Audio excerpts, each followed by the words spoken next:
Hello, and welcome to federal income tax or taxation for the individual. This is ANCT 1331. I am your professor, Nathan Aragon, and we are going to go over Chapter 1 today, the basic building blocks of taxation, which is actually pretty interesting. Now remember, this is just Chapter 1. So it is just going to be a basic overview of what's going on in the actual tax world. This class is basically, again, just going to go over the individual side, so the 1040. So we're going to get into a lot of those, but with Chapter 1, we're going to learn a lot more definitions. And again, we're going to be going through. So if you don't know me, I'm actually was a tax accountant for many years. Right now, we just had a new tax law or tax legal act that just came through that has changed the way that tax return we know it. So, without further ado, these are the learning objectives that we have. We're going to understand a little bit of the history and how tax law came to be. We're going to describe different entities subject to tax reporting. We're going to understand and apply tax formulas. We're also going to identify who must file tax returns.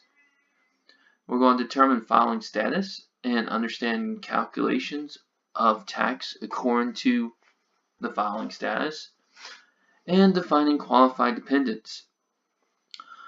We're also going to learn a little bit of calculations and contributions, not contributions, but computing the basic capital gains and losses. With this, we'll also have a little bit of the internet, why we e-file, and stuff like that. But our main focus is most before all the internet stuff, and we just want to get you the basic understanding of how a tax return works. With this, it's just strictly definitions, one calculation, but we're going to be getting through quite a bit of information for Chapter 1. So just like any other book that you ever get in college, it's all kind of very broad right now. So with that, the history of tax is actually, the U.S. income tax isn't that old. I mean, it did start in 1913, the one that we know as of today, of us filing a tax return every year. But really, the tax returns were only used, or income tax was used when there was a war. Mostly, the biggest one was actually the Civil War when it came out. And in the late 1800s, the U.S. Supreme Court themselves found out that income tax is unconstitutional. Well, this changed because right during 1913, another war was about to hit off, was about going, and that was basically World War I, the Great War. So the U.S. Congress couldn't really do an income tax because the U.S. Supreme Court already said it was unconstitutional. So, with a vote, they decided to make the 16th Amendment to our Constitution the right to do an income tax. And thus, after that, it has never been questioned in federal courts if it's constitutional or not. We do have tax courts that you can fight against the IRS, but now, since it is part of the Constitution, nobody's ever fought against it legally on that aspect. But income tax actually really does serve a multitude of purposes. There's economic and social that can actually be helped. So they really do They help raise revenue, not only for the government, but they do help pay for a lot of items that we need. It also really helps determine, because they use the tax return usually like a census report, and sometimes the government does say, hey, we probably need a sense of funds over here. We may need to help a social thing because we're seeing too many tax returns from this one area that look real bad. Well, also, the lawmakers themselves start changing the tax return to help us out because they believe something's going on. Social policies that they do really do encourage activities and discourage undesirable ones. Like, we're going to give you deductions for charitable contributions. Well, giving that option to some people will actually cause more people to want to basically contribute. It was actually a known fact that raised high when that became a deduction. Unfortunately, now it's on Schedule A, which is itemized. Doesn't really help so much. It also gives credit for higher education expenses when you actually have to pay for textbooks and other items. When you get that 1098-T, you can actually deduct a little bit, not a lot, but it works. But also credit to taxpayers living in disaster areas. This is known as a casualty loss. And these are probably the best ones going on, unless the insurance fully reimburses you. But, I mean, certain aspects of the tax return, again, we're going to get into later on. We really just want to get you that overview. So, economic policies, they basically manifest during the fiscal policy if they think that they need to get some more money going or encourage us to go do something. So, big thing was Section 179, which allowed businesses to deduct fixed assets, the complete fixed asset for the whole year. So you can go buy a $250,000 machine and deduct it all in that year, save you some taxes. Well, they encourage investment by doing that. They go, we'll make the law, tell Section 179 this, and sure enough, it spurred a lot of people to buy basically machines, anything that they can depreciate, they could. Also, they start giving investments to having solar and wind energy to help build the natural resources. In fact, if it's some windows in your house, they can actually be a credit. That was going on to having special windows, anything like solar panels on your roof, to build a big old giant wind energy windmill in the backyard. They were adding credits there just so that we can get more green energy going on. So they use tax returns and use the tax laws sometimes to help convince us to either help the common good or basically help each other, try to get us to go more for college, to get the deductions, or like, hey, good job of going to college. Here's some deductions. But they do change it up just to help us out. Now, one cool little thing is, the example that the book wants to give is the gain on sale of personal residence up to certain amounts. This is an economic and social. They want people to really be able to afford housing, and they don't want that whole, if I sell my old house and made a gain, well, I get taxed on it. No. They gave a good old deduction of, if you're single, a $250,000 gain cushion. So as long as you didn't go over $250,000, you didn't have to pay tax on the sale of your home. If you're married, it's $500K. I don't know too many people that can make $500K off their house. So that really just helped out a lot of people to be able to sell a house, make a gain, and then able to use that gain to buy a new home, one that's better probably for them, or somewhere closer to family. Who knows the reasons on that, but it was actually pretty cool. So the Tax Cut and Job Act of 2017, this one is basically the biggest change since 1986. This has totally changed up how we see the 1040, which of course y'all will see later on in this book. But it also did a few little items that some tax accounts like, and some that they hate. The biggest one that's going to hurt a lot of people is it repealed personal exemptions.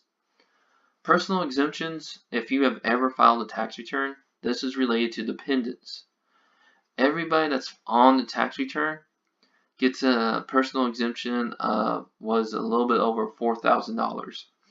Well, this is gone. Instead, they increased the standard deduction. Like for a single person, it went from, I think, about $10,000 to $12,000. But with that, some people are upset, some people are not. The ones that are upset, as you can tell, will be big families on that one. But, I mean, it is what it is. We can't change it now. Another thing that they did, they lowered the individual rates. So, what we used to pay for taxes, the rates on those, like 12%, 15%, dropped down to like 10%, so forth. So every level actually got dropped down. If I remember right, during the campaigns, Trump actually wanted to do like 3 tax brackets. We'll still have about 6. But it also flattened the corporate tax rate. Now, with corporations, we're losing a lot of them back in the day. And it was mostly because of our taxes. We had all these kind of different rates for corporations. Well, they flattened it to like 21%. So now, no matter how big or anything, you're just taxed a flat rate of 21%. So less that we have to worry. It also provided a little bit of qualified business income deduction for flow-through entities. Flow-through entities are known as partnerships and S-corps that have a K1 that goes right to you. So this is something I'm interested to see also, of how this one really works. And we're going to definitely get into that when it gets into more of the business aspect. We also eliminate inclusion of the deduction for alimony. Alimony is gone. Alimony is gone, and actually believe the home office has disappeared also. Moving expense has been eliminated. So they've eliminated some things. As I say, reduce and eliminate some business and itemized deductions. Home office was a big business one. They reduced a lot of the stuff on itemized. So we're going to see a little bit. That's our Schedule A. So when we get to that one and go through it, you get to see all this interesting stuff that just happened to it. So they also expanded the child tax credit. It used to be $1,000. Now it's $2,000 per qualifying child. They repealed the corporate alternative minimum tax, which again helps out corporations a lot, but they kept it for the individual. So we still got the alternative minimum tax, which basically means as a certain amount of money we make, we must pay tax. We don't get a choice. That's the alternative minimum tax. It's trying to avoid people from actually evading taxes. It expanded bonus depreciation to 100%, which again, we love depreciation, helps us save a little bit of tax. It now has restrict like-kind exchanges to real property only. So basically rent houses, buildings. Used to be like kind of exchange. We can trade in one thing. If we bought the same thing, it helps us out. Well, this, we can't do cars anymore or anything like that. It has to be houses or buildings. It also decreased the dividend received deduction percentages. So that's another one that was really, it's a low one on the totem pole of items that people cared about, because not everybody gets dividends, but it did lower a little bit of the deduction, so a little bit of the break on that one. So with the 1040, there was 1040, 1040A, and 1040EZ. Now it's just a 1040. It's a sad day, because the 1040A and the 1040EZ were actually best for people that just had W-2 or just had dependents in a W-2. Now everybody follows the 1040 because the 1040 actually looks pretty small. Reason why it looks small is that the 1040, instead of being 2 pages full of stuff, is now like almost like a page and a half, or looks like an actual postcard like Trump said he wanted to. And it comes with like all these schedules now. So all these schedules we're going to get into. It's going to be fun. It's going to be dandy. And we're going to actually have a good brief understanding of these schedules. Schedule 1 is basically any additional form of income and many of the deductions that we knew for adjusted gross income. So this includes basically the pensions, IRAs, rental, all this other items. We also have now your adjusted gross deductions. Those were the student loans, appropriate self-employment tax, deduction that you got for paying self-employment tax, education expense, the credit right there, that good old $250 for teachers. Woo! But Schedule 2 has the additional tax. This will have the alternative minimum tax, any other taxable items like with business, stuff like that. Schedule 3s are non-refundable credits. So this could include the child tax credit, health for the HSA. Sometimes that will pop up, but we're going to get into those a little bit later. Schedule 4 has other taxes not on 1040 or Schedule 2, such as basically our main one. If you're a 1099 person that's got the Schedule C, that is the self-employment tax. Schedule 5 is your payments besides withholding, such as basically your tax estimated payments. Mostly that's the only payments that you're going to have is the estimated payments. And then Schedule 6 is going to use for taxpayers with foreign addresses or those wanting a third-party designee.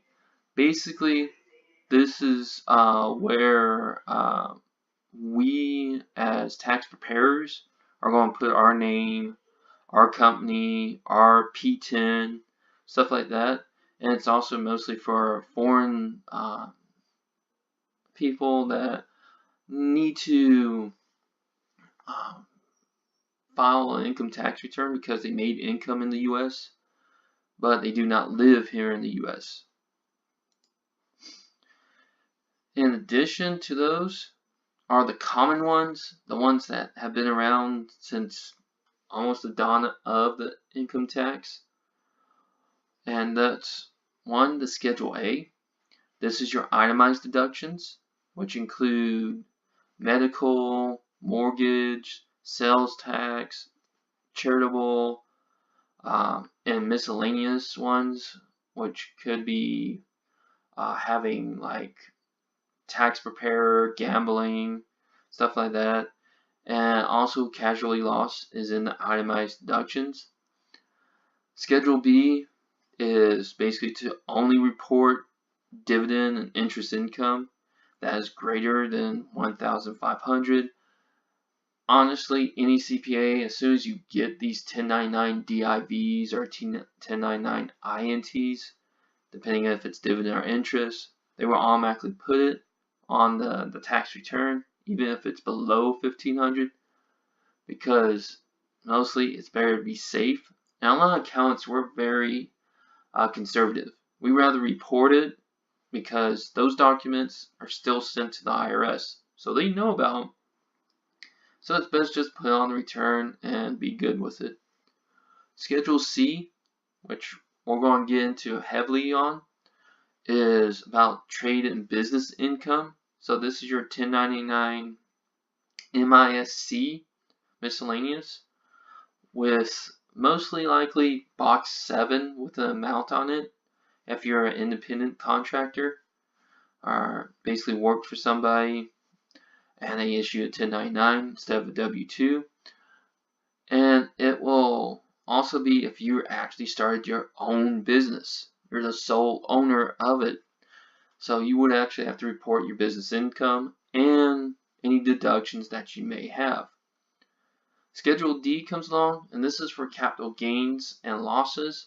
Basically for any investment property that you have, or anything that you did investments in, the stock market,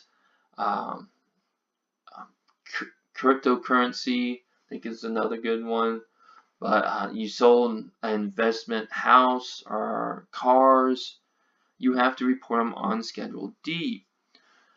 With that, you are going to get taxed on any gains, but if you have losses that outweigh your capital gains, those can actually help you also in reducing your overall gross income. Schedule E will be around to report rental, royalty, and basically passive income, because rental and royalty is both passive. So you're going to see if you have a rent house or you rent out cars, horses, whatever, as long as it's a rental item, they usually pop up on Schedule E, where you can show the income, deductions, depreciation of the home if it's a rent house. Royalties, of course, is say that you had oil on your property and you sold the mineral rights but receive a royalty because of that. You have to report it. If you made a really hit song and it gets played on the air everywhere and you receive the royalties, you must report it. Also, when we deal with partnerships and you receive a K1, it will flow through the Schedule E also. The last schedule that typically is used is Schedule F. This is only for anything that's a farm or a ranch activity. Now, especially with the state of Texas, we're still a big ranching state. So there's a lot more Schedule Fs that get filed here in the Midwest than in other states. You probably won't see a lot of Schedule Fs in New York City, but you probably see a ton in Montana. So this one is basically works almost exactly like Schedule C, except it's just geared more to farming and ranching activities. So the different levels that we've got, besides the individual that has the 1040, was the corporations themselves. Corporations actually have two forms. They're both known as 1120s, but one is 1120S, and they are used only by corporations that elect an S Corp status. So they don't pay the corporate income tax. Instead, it's basically a pass-through and it goes to the individuals. So we would have to report this on our 1040 and get taxed that way. And as you can see, just like before, the tax rate structure did change from progressive rates of 15 to 25 to a flat 21. So that helps out everybody that's above 21. Hurts a little bit the ones that got below it. But this way, the corporations don't have to guess anymore where they're going to fall. The partnerships themselves, again, is another reporting entity. They are not taxed. The only ones that are taxed are the ones that file Form 1120 as a business. Corporations, C Corps, as you will hear that with accounting. But partnerships themselves, they file what is known as a Form 1065. And this basically is an informational report because, again, it's not taxable. And it shows the partnership's income and losses and how much is actually allocated to partners, be it 50-50, 60-40, 70-30, 25, and 75, depending on how they really want to go. But again, this is another one that will flow through and hit us with a K1. So we actually have to watch out for this. When we know a client has a partnership, we have to wait till the partnership tax return is filed and accepted by the IRS before we can file the individuals. So with that, again, these K1s from the 1120S and the 1065 will show up on Schedule E. Now, they didn't mention another tax return. I'm going to get into that one. So another tax return that you will see is one for estates and trusts. It's known as a 1041. This is in case somebody does pass away and they do have a big estate. We are required to actually file a tax return to show what was part of this estate. And if say you have a trust, which is basically another entity on itself that basically invests and gains money. It's like a big old savings if you haven't had a trust before.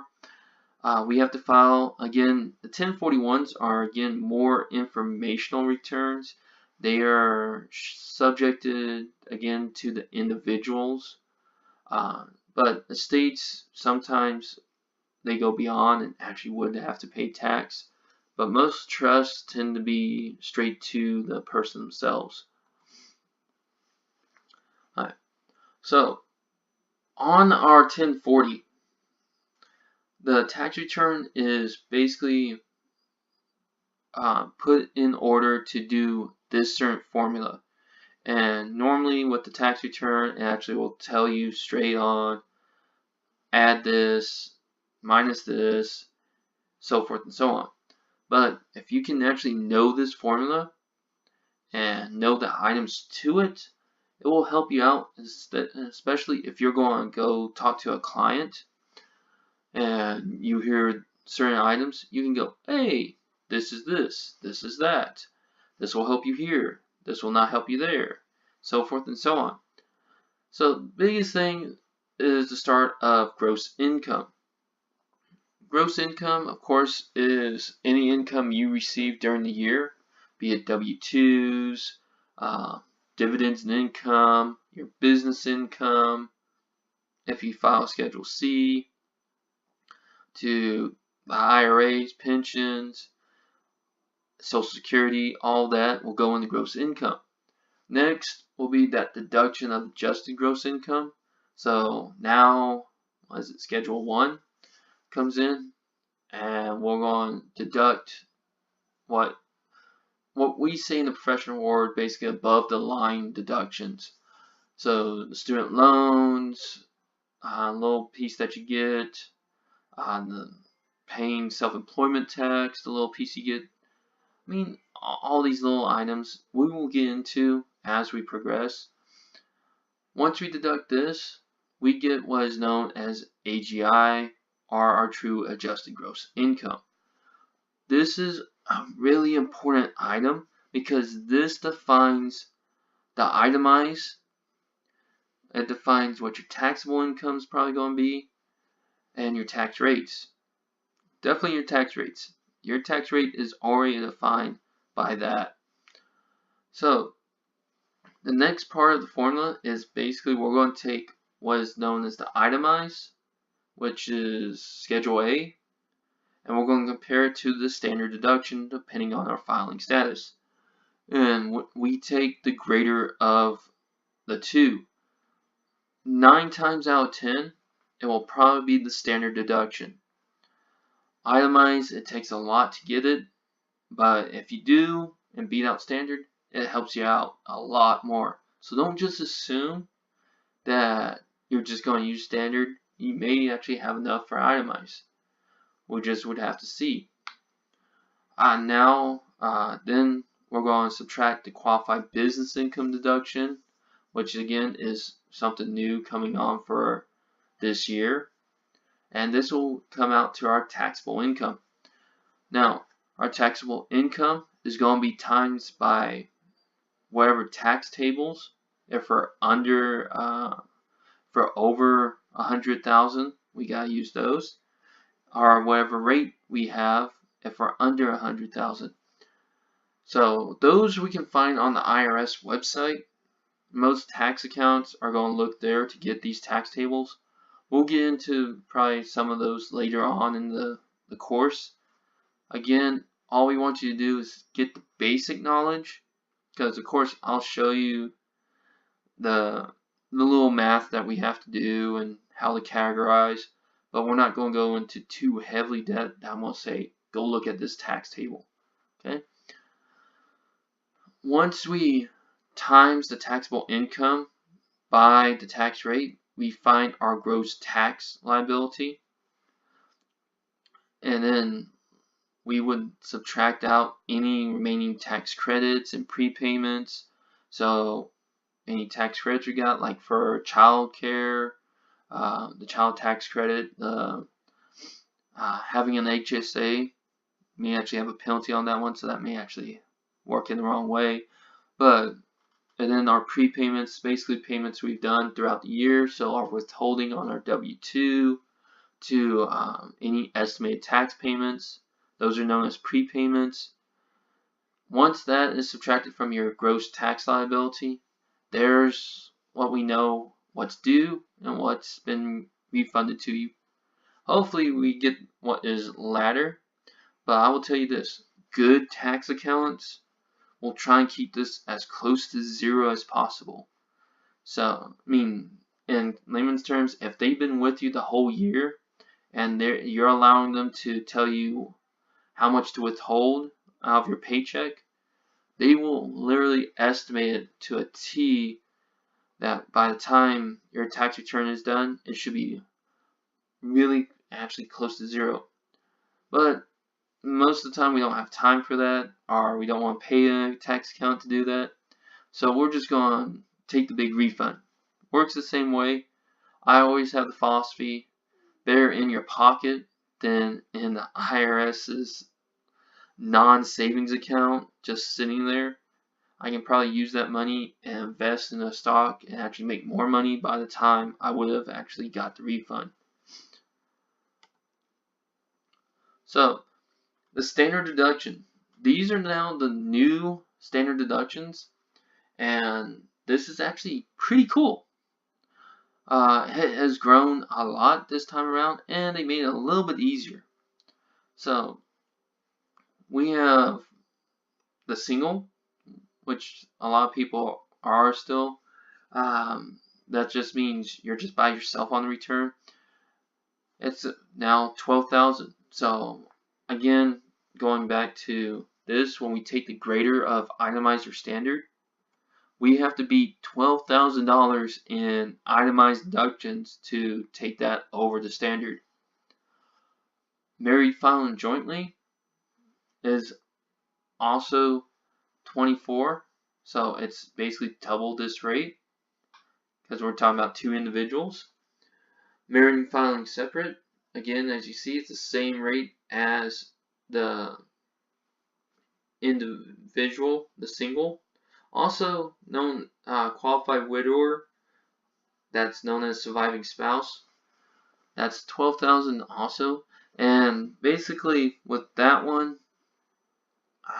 if you don't know, of course, qualified widower is where the spouse has passed on, but there is still a child. So you can file qualified widower for about 2 years with the child dependent. As you can see, it is not helping at all. Used to be it actually helps more on the deduction or standard deduction side.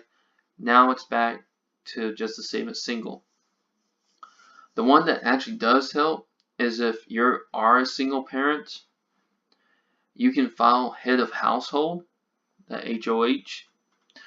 And head of household is basically for mostly single parents that provide for a child more than half of the support or basically the home for a child.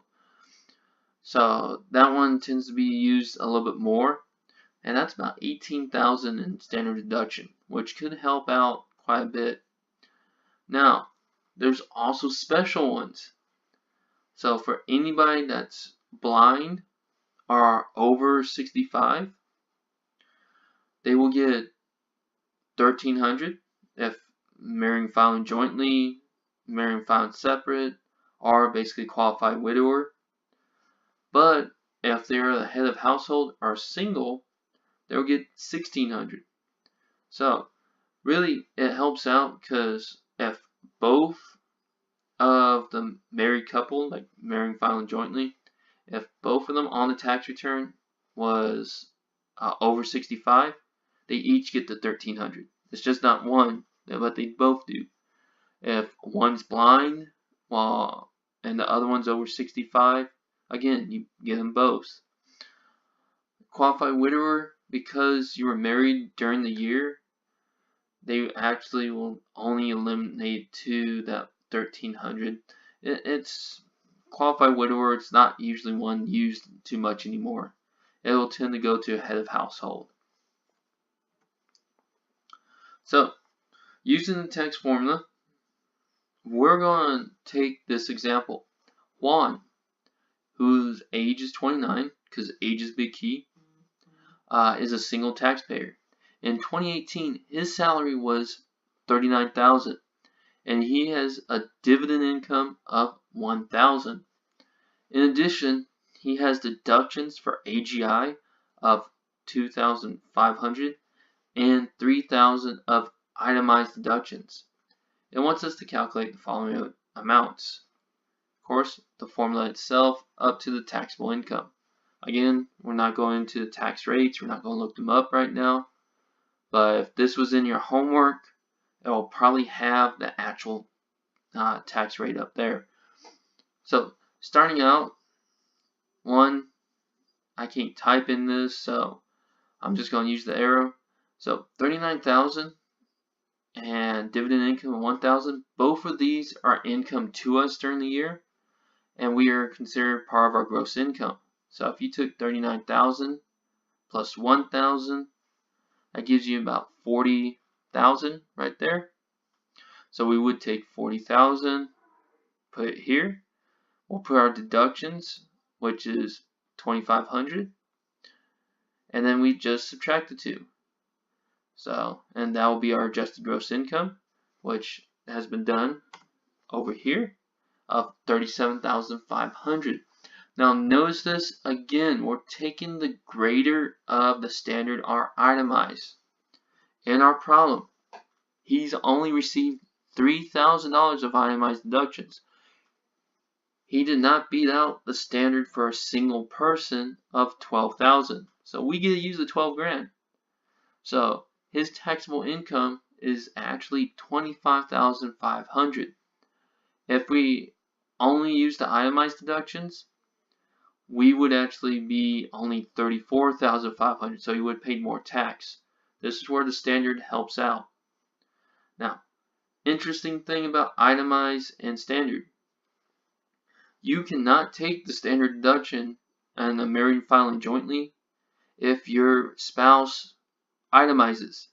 So if you're married filing separate and your spouse basically files one with itemized, you as the other spouse are not allowed to take the standard. You must itemize also. And I will tell you, mostly do not in the state of Texas, if you're deciding between marrying filing jointly and marrying filing separate, it doesn't really work very well here in the state because we are basically known as one of those states that everything is together once you're married.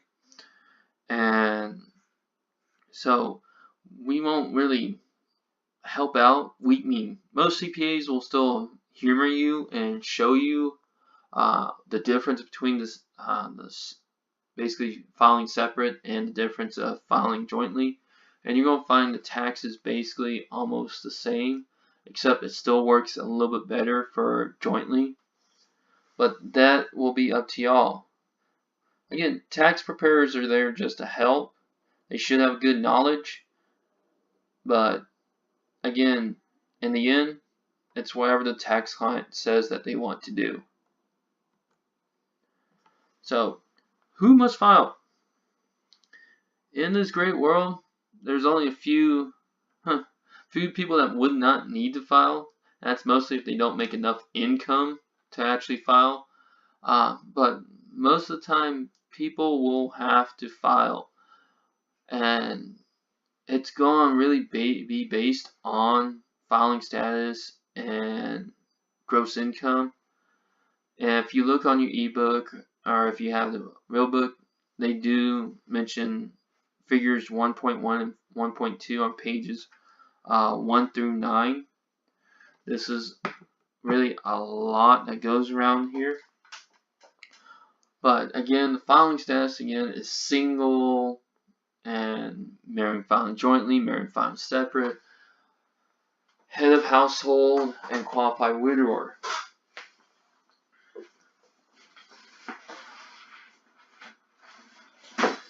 Besides that, we must file a hard copy to whatever processing site or e-file. Generally, we're going to e-file. It's a lot quicker, a lot easier to get to places, so we don't have to worry too much to it. Now, with this, I will probably also post up some notes for y'all, so you don't have to look at some of these. But we actually are pretty much good on a lot of these. So if you actually do look on your book, this is like page 1-9, like they said, figures 1 and 2. And these figures we're going to get into, but it's basically about dependents and other items.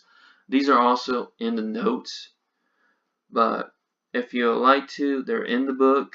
They're in your ebook also, if you got the ebook for us. But again, it's just our regular filing status and tells us on the income. So if we're single, we're under 65, you must file tax return if your gross income was at least $12,000. 65 or older, $13,600. Marrying filing jointly, $24,000 for both spouses under 65. One spouse 65 and older, $25,300. $26,600 if it's 65 or older for both spouses, and so forth. We just have to hit the right gross income. Usually most people do. I will tell you this. If you want to, it's better to be safe than sorry, and just file the return. I mean, if you are in doubt, file it. Simple stuff there. Now, the tax return is generally due how they put it, the 4th month, the 15th day of the 4th month. This is actually what's in their tax code. They don't put April 15th. But we all know the 4th month is April, and it's the 15th day. Now, certain times, the tax return will not be exactly on the 15th. And that's one, is it falls on a weekend. Of course, IRS is closed. So they extend it to basically Monday. In Maine and Massachusetts, Patriots Day, sometimes falls on April 15th, and therefore returns in those two states aren't due till April 16th. Usually the IRS is lenient and they just do it for everybody.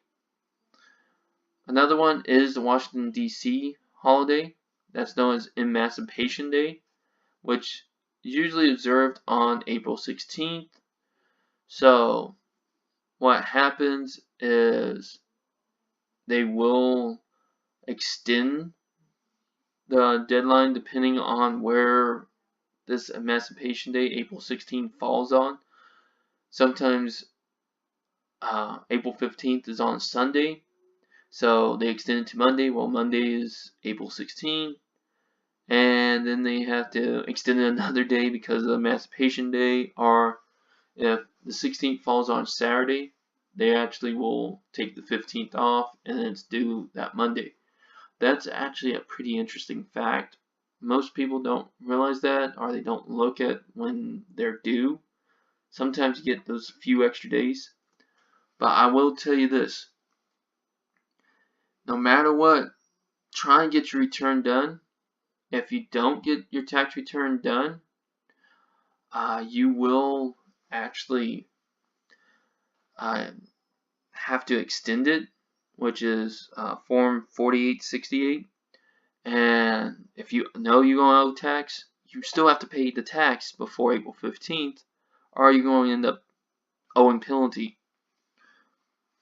So there are certain taxpayers that must file under special items.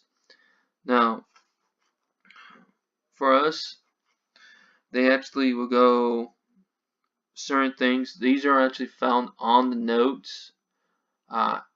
Even though, I mean, you can look at your book at figure 1.3, but on the notes that is also going to be uploaded to your course content. These are people that, one, have to pay the alternative minimum tax. They still have to pay that tax. They must file. If they have any really qualified additional tax on an IRA retirement plan,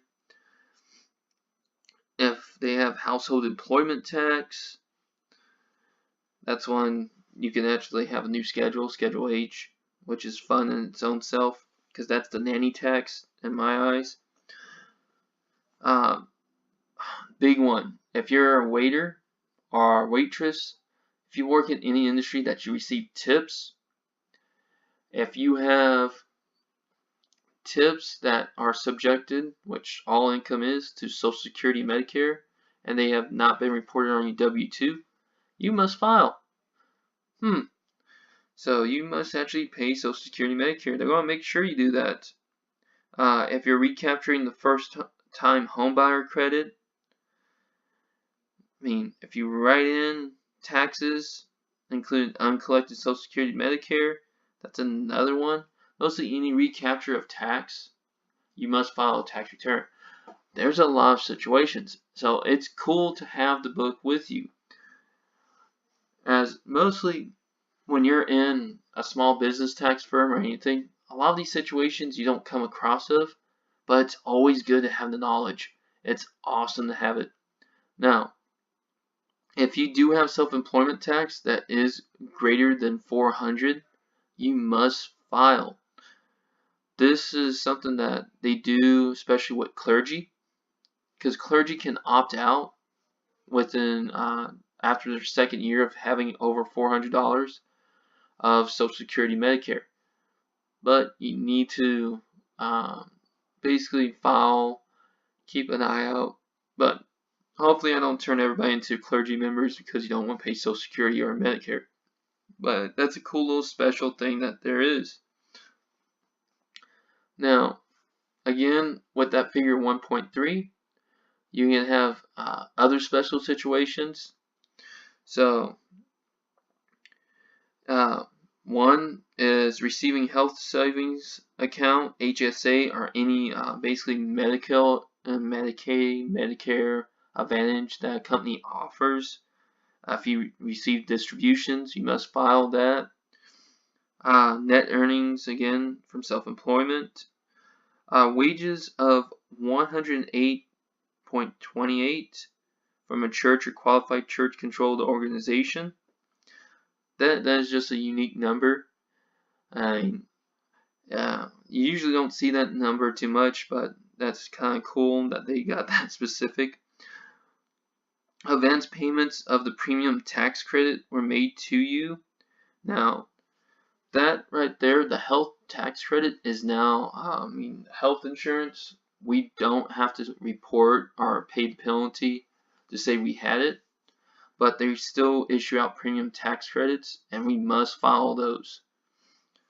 Advance payments of health coverage tax credit were made to you, and then you have a net tax liability that you defer by making an election under Section 965. Now, that is a very rare thing. Don't usually see a deferment of tax liability. Usually that ends up being with installment plans sometimes. But you do have to file in those cases. Health coverage is the main one that will require you to file again. Basically to say you receive those credits, you use those, and you oh, bless me. And you've gone through all that. So, right here, we're going to go over some scenarios.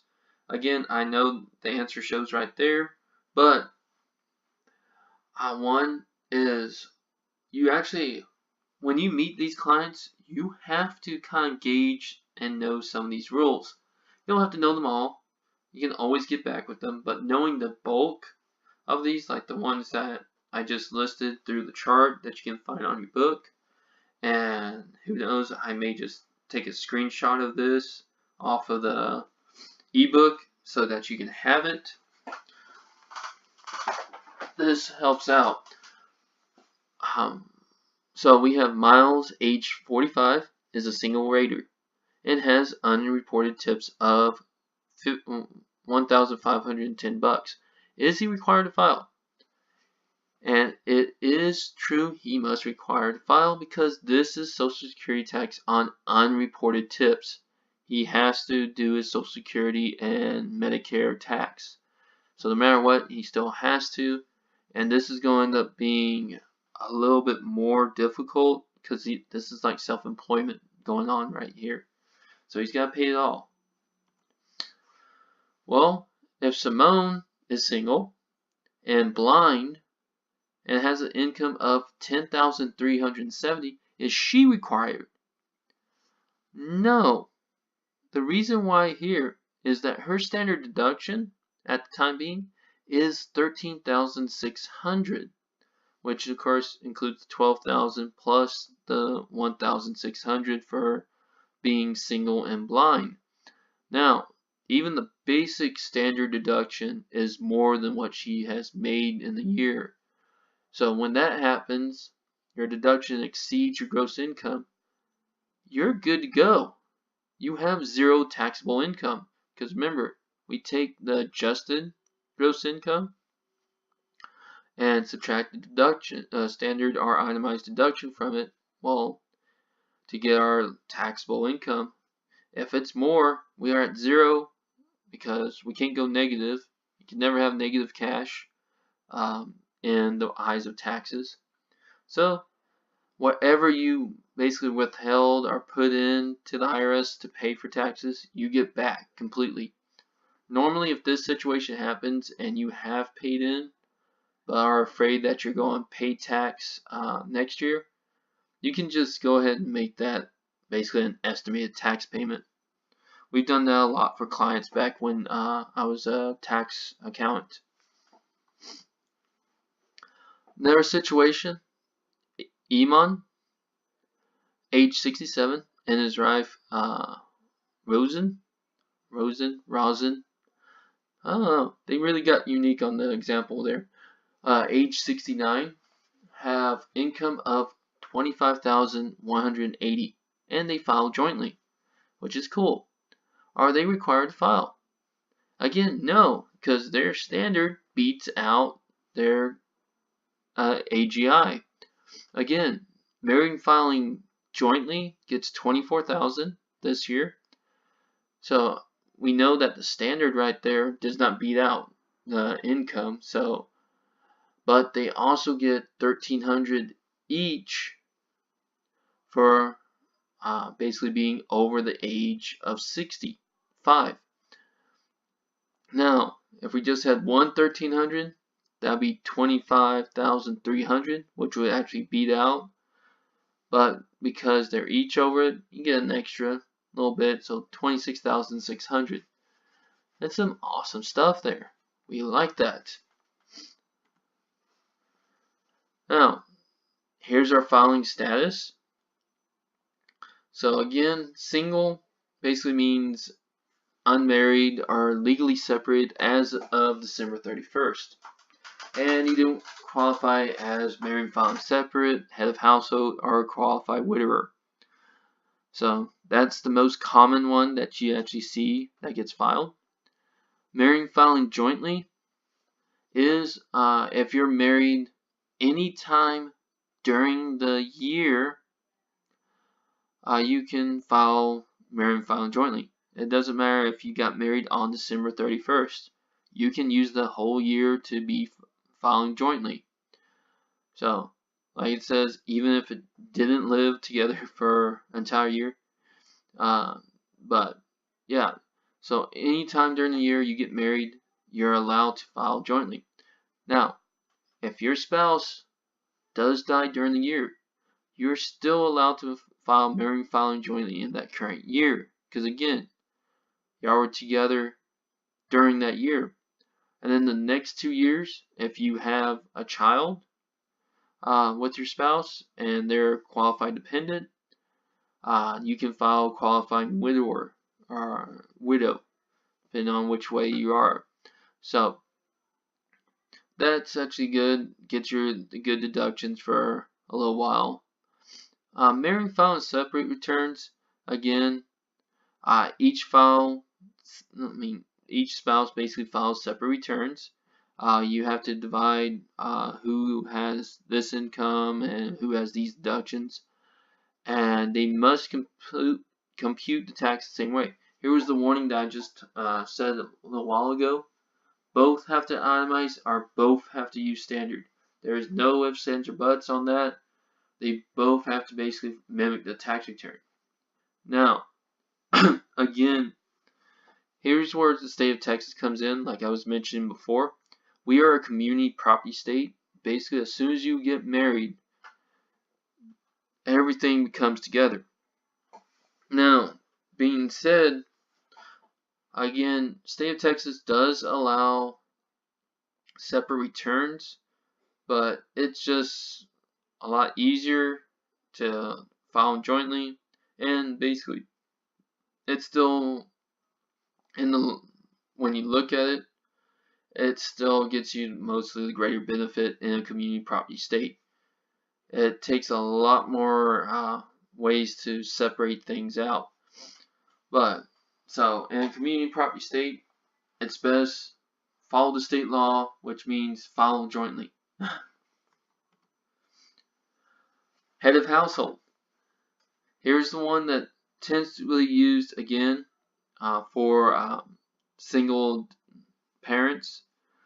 So the tax tables for these have lower rates than single or married filing separate. We can file head of household 1 if we're unmarried, so again single parent, or have been considered abandoned by our spouse as of 12/31. And 1, we have paid more than 50% of cost of keeping up a home that was the principal residence of a dependent child or other qualified dependent relative. We'll get into what makes up a dependent child or a dependent relative, but we have to at least, to qualify for head of house, have greater than 50%. There is one exception to the principal resident requirement, and that's if the dependent is a parent. He or she doesn't have to live with a taxpayer, which is cool. I love this note too. A divorced parent who meets above rules and has signed IRS/legal documentation may still claim HOH even if dependent shifted to ex-spouse. So, legal documents, if they both say that you can use it, basically the status, then you're good to go. So, that can actually happen. I've seen it. So, we have 7 brackets still, but they are a lot lower than they were. So we have 10%, 12, 22, 24, 32, 35, and 37. Again, they all are based on income, and they use the tax rate schedule for different filing types. So each filing type has their own version of how much income reaches to each one of these percentages. Qualified dividends and long-term capital gains also are taxed, and they have their own rates. And they're usually lower tax rates, in the overall. So these are always good to have. Normally we have tax programs that do this. I know the book comes with Pro Series, or has the ability to do Pro Series. Unfortunately, we are not going to get into that software. That would have been a different class. Here we're just getting the basics and using Cengage, your homework, as a way to see how to actually do taxes. So, qualified dependents. This is the big one. Prior to the TCJA, which is going to be now known, exemptions could be taken for self and spouse and any dependents. In fact, you can have a lot of $4,000 deductions for all the children, everything. And so losing that hurts big families, but sometimes having the standard deduction now increased, it could basically switch. But with these gone, you still need to put your dependents on there, because one, helps out head of household status if you're determining that. Also, it's tons of credits, still child tax credit and so forth and so on. There are credits out there on tax return that help with dependents. So, a dependent can qualify as one or the other, a qualifying child or a qualifying relative. And there's certain tests. First one, with a child, there are 6 tests that they have to meet, and they cannot miss any of these. They have to meet them all. And believe me, working in a tax firm, we do check every now and we check these. Okay. So first one, real easy. Relationship test. Is the child taxpayer's child? Are they a stepchild? Are they adopted? Are they a sibling? They could be a half or step sibling. Are a descendant of any type of those. So that means basically if they're your nephew or niece, they are considered part of yours if you have to do it. Now, adopting foster childs can also work, but they must be younger than the person claiming them. So, the youngest sister can't really claim their older brother. It's a little twist right there. But the only other way, if they are older, is if they are permanently disabled. The domicile test basically says that they have to be with the taxpayer for more than half the year. If it's less than half the year, no dice, won't work. Except if it was a baby. Baby's born, they're with you for their lifespan of that year. So technically, they will file as a dependent even if they're less. The age test. Of course, a child must be under the age of 19. This is where the government says that they are still a child. Or they can be a full-time student under the age of 24. They have to be full-time. That just means that they have to be enrolled for at least 5 months of the year, which is technically like the spring semester. As long as they're enrolled for like the spring semester, which I believe is 5 months, say January February, March, April, May, yeah, about the spring semester, you can probably still qualify. But you may want to take a summer course or something like that. And in their eyes, that's a full-time student. So it's not about credits, it's just about how many days and how many months in the year. They have to not file a joint return with their spouse. Now, usually this is going to happen with the older children, the one that are under 24, but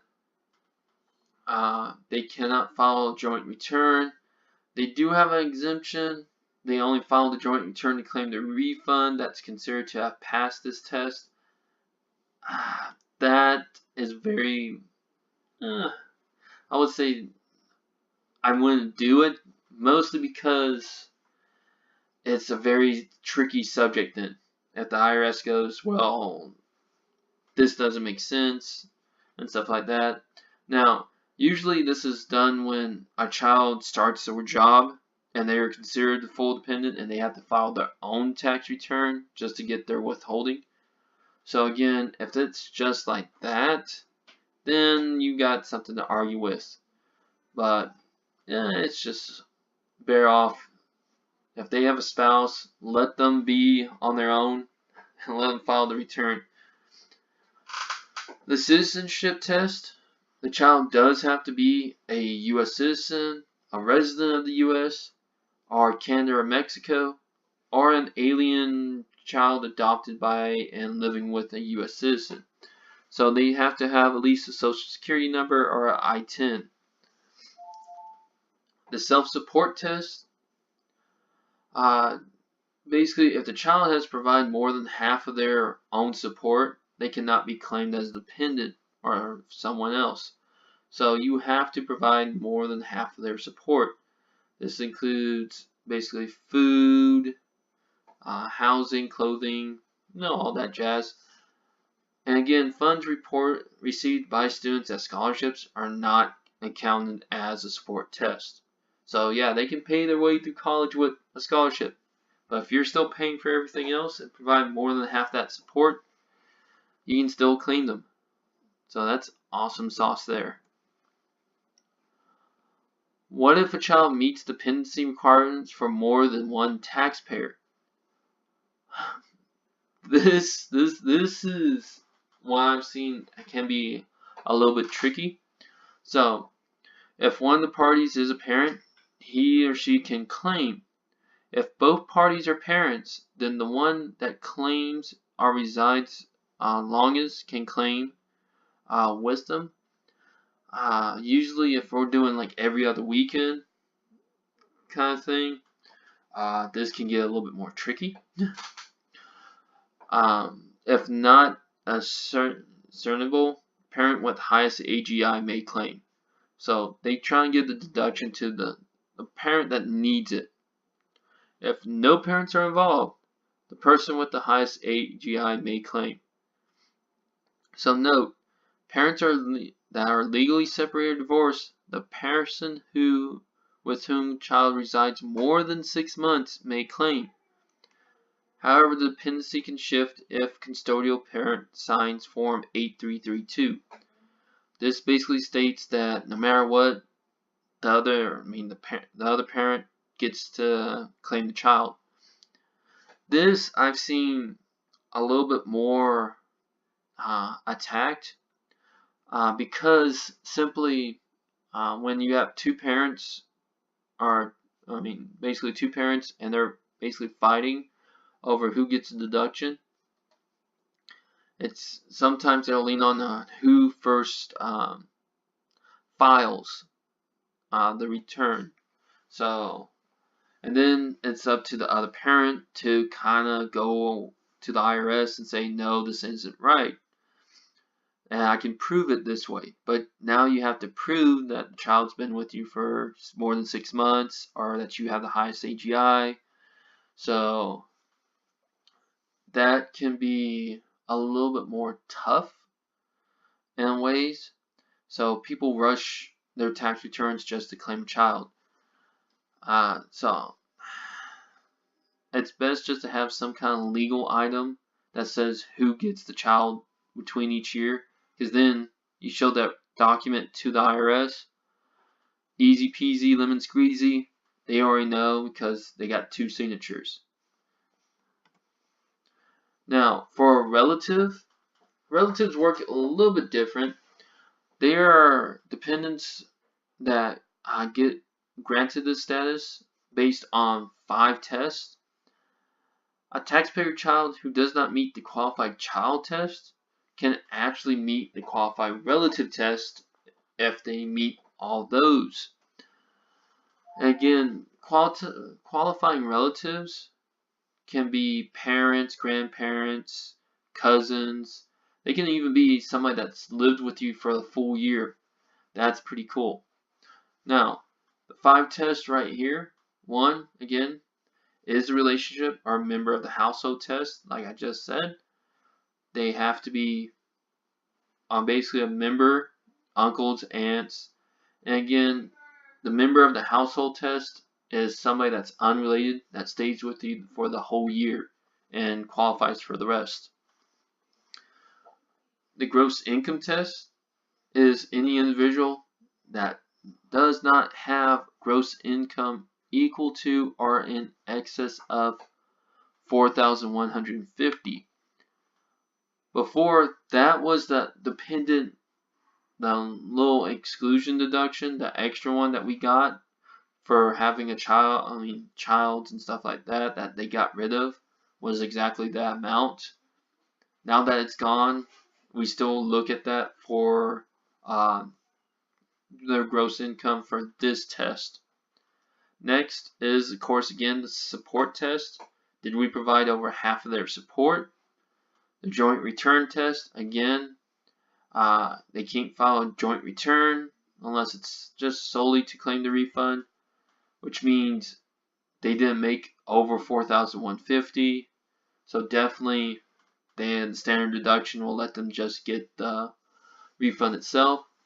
And then you got the citizenship test. Again, must be a U.S. citizen, resident of the U.S., or Mexico or Canada, or be an alien child, if it's a child that's been adopted by a U.S. citizen. So these two, they crack down a little bit too hard on, because I will tell you this, an example, Liberty Tax was notorious of adding more dependents than they were supposed to, especially to people that weren't from this country that did not understand the tax code. So they almost went under because of that. In fact, they actually got bailed out by the government to keep going, which was weird. I don't understand that sometimes. So, again, credits for dependents. Deductions for personal and dependency exemptions are not permitted now from 2018 to 2025. So that means that $4,150 we don't get per dependent. Now, with the government, again, you take everything with a grain of salt. Sometimes when they put this, they may change it. That's happened before. So, just right now, it's not permitted till 2025. But there's still tax credits available. Of course, dollar for dollar reduction of tax liability. Some credits are much, again, advantage than deductions. We still got the child tax. And as you can see, we are going to cover these in Chapter 7, which is going to be fun. Get all these tax credits. So, big key one, tax credit of $2,000 for a child under age of 17. Other dependent credit is $500 per child for 2018. Qualified child or qualified dependent. So when they say $500 per child, they just mean $500 per dependent. So we still get deductions, just not as much as we used to. So again, here's all the standard deductions one more time, because we love to know all the standard deductions. So this is just, again, another slide just to basically sum a lot of information. on the standard. And then special limitation for dependents. Woo woo. So there's a special rule for standard deduction for dependents is deduction equals greater of 1,050. Our earned income is above 350, but only up to basic standard deduction of 12,000. So, example here, Jamie is 23 and a full-time student, and her parents claim her as dependent. She does earn $2,000. In 2018, how much is taxable income?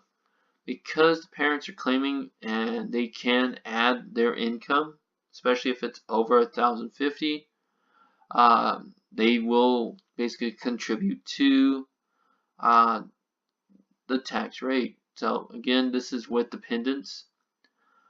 So since they claim her as a dependent, it is going to be 0 taxable income.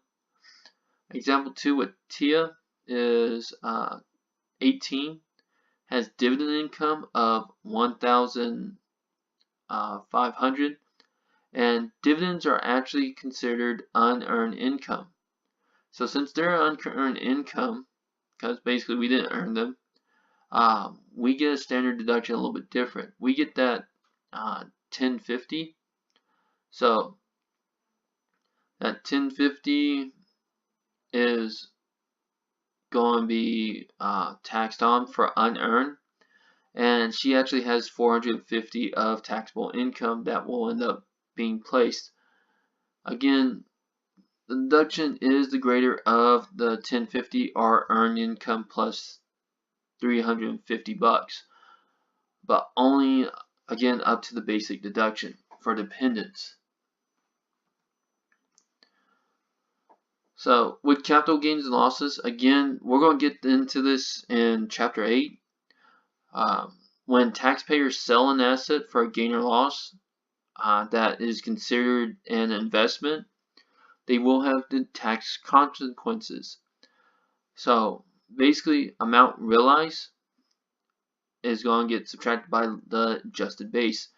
Amount realized is the sales price minus any sales expenses that happen at the time of sale, and then the adjustable base is any costs that are associated with that asset when we've owned it. So depreciation is 1. So again, it shows minus accumulated depreciation. And this equals out to realized gain and loss. So mostly gains are included in taxpayer income, and also the losses will help decrease our recognized income. Sometimes there are certain limitations. Again, we're going to get into all of that. So again, a few things. Capital assets, again, are stocks, bonds, lands, cars, investment stuff, and they are based on a special rate for our income level. Holding period, long term, is anything greater than 12 months. Short term is anything less than 12 months.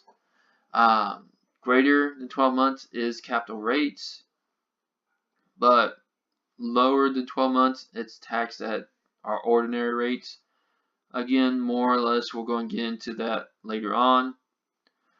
Here's more.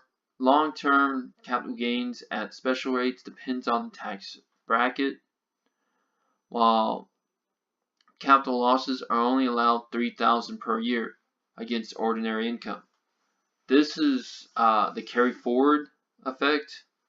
So we carry forward long-term capital losses for many, many years, because again, we can only deduct up to $3,000.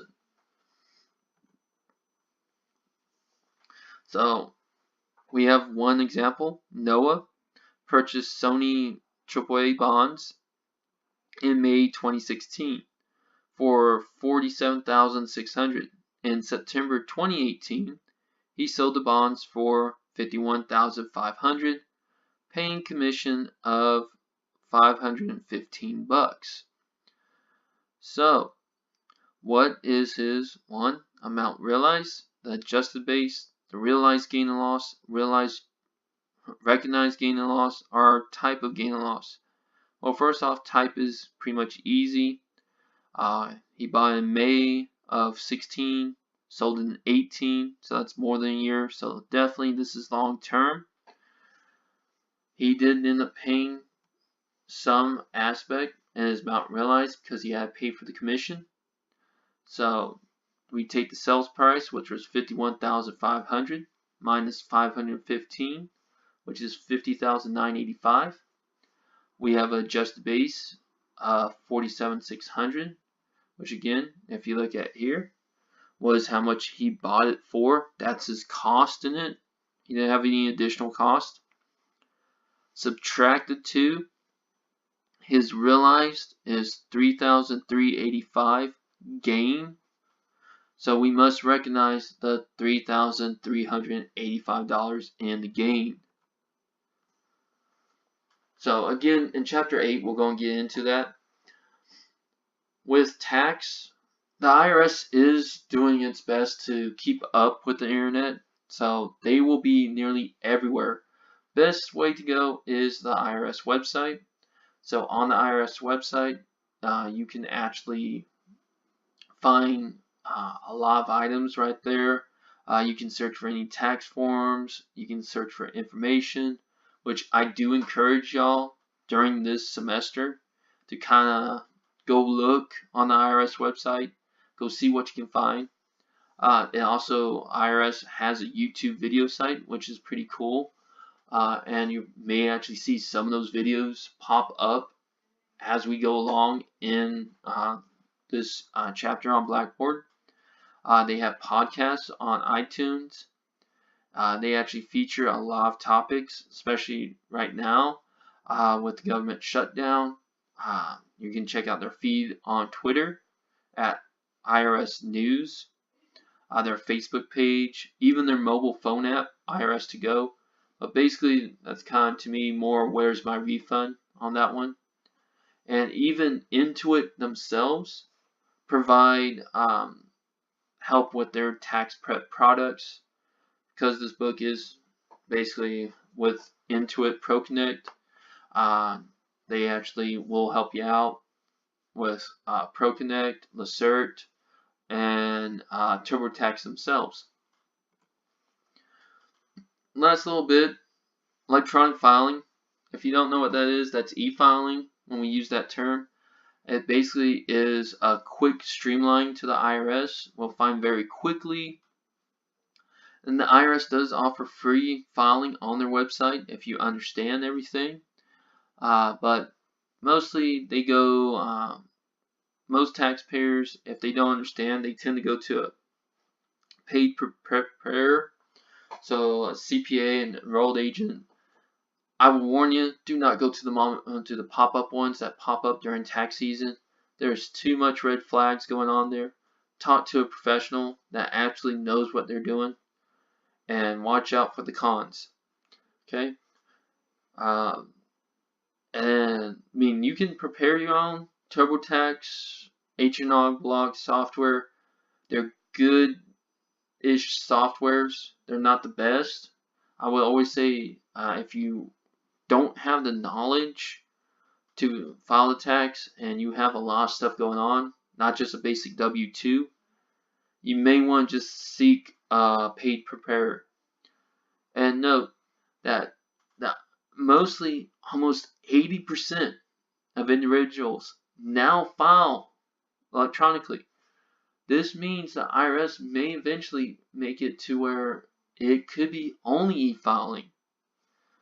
They take these kind of good. So if it goes to 90%, 92%, it starts getting closer and closer, they may just shut it to where it's just e-filing. That helps out the IRS in one thing, because their computer can pick up red flags quicker than the average human eye. So the best way to the biggest audits that end up happening are usually through the computer, through electronic filing, because again, you're trying to cheat a computer. But I mean, people evade tax easy when they file a paper one because it takes a little while before a professional actually at the IRS sees it. But I would never fake anything on the tax return. Remember, the IRS receives all the tax documents. In fact, they can file the tax return even without you being there. I mean, they have the stuff, but they just want you to do it so that you can basically shoot yourself in the foot so you get more penalties. Besides that, that's it of Chapter 1. Hopefully, y'all got some info. If you have any questions, shoot me an email. More than welcome to answer any ones that come.